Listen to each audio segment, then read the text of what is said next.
Hey, everybody. And for today's progressive programming workout, we're going to go ahead and jump into our secondary strength. Last week, we did thrusters. This week, we're going to do overhead squats. Now, we're going to continue that theme where we're going to flip-flop between thrusters and the overhead squats, just so we are working on different squatting variations to allow us to primarily work on our deadlift, our primary strength, and just how taxing that is on our central nervous system. We're not going to be going as heavy with a thruster or the overhead squat as we would in a front or a back squat variation. So that's where our skills or the movement patterns are going to be varied. But in today's session, we have 5 sets of 5 building to a moderate or challenging effort. Now, what I want to emphasize is that moderate to challenging effort is we've got some weight on the bar and we're working at a pace or at a load that is challenging us to maintain good position and mechanics. Now, that bar could be 185 pounds, but that bar could also be a PVC pipe.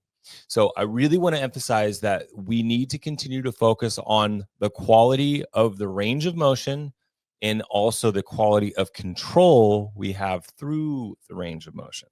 So maintaining that barbell stacked overhead, if we start allowing ourselves to bend the elbows when we descend into the squat, that's not going to work. If we do not have the ability to maintain good mechanics or good position, then what we want to do is maybe scaling it back. And like I said, we can scale or use a training bar, maybe a lighter barbell, just an empty bar, or even going to a PVC pipe or just like a metal pipe so we have a little bit of feedback. Regardless, we want to make sure that we're maintaining good mechanics. And if we are lacking the ability to stack ourselves up overhead, then maybe we go to a back squat into a press, not a thruster, but a back squat into a press, and just build a little bit more consistency and awareness of where that bar is in that snatch grip position. And then if we can't go overhead at all, then let's go with a front squat. But with that front squat, maybe we, instead of going to a traditional front squat, we bring the arms out to a little bit more of a zombie rack position where your arms are straight out in front and the bar is resting at the top of the shoulders. Again, we want to minimize the loads that we were not taxing our central nervous system because we still have some heavy deadlifts to go. But at the same time, we want to make sure that we are maintaining good upright torso and not putting ourselves at risk.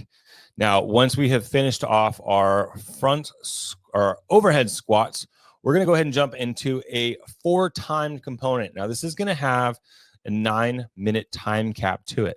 And what we're going to do is we've got 5, 4, 3, 2, 1, 2, 3, 4, 5 strict pull-ups.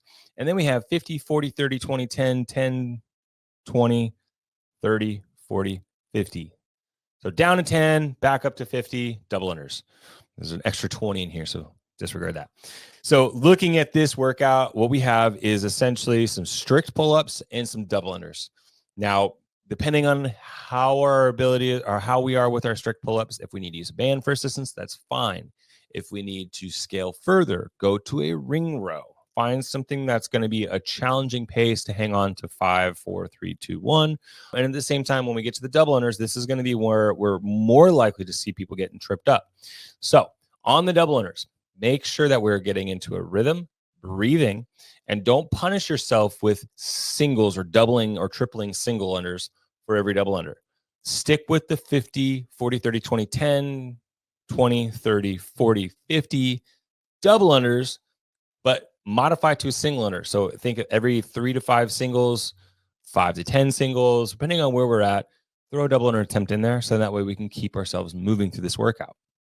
Our goal is to maximize the total rounds and maximize and complete this workout as it is prescribed.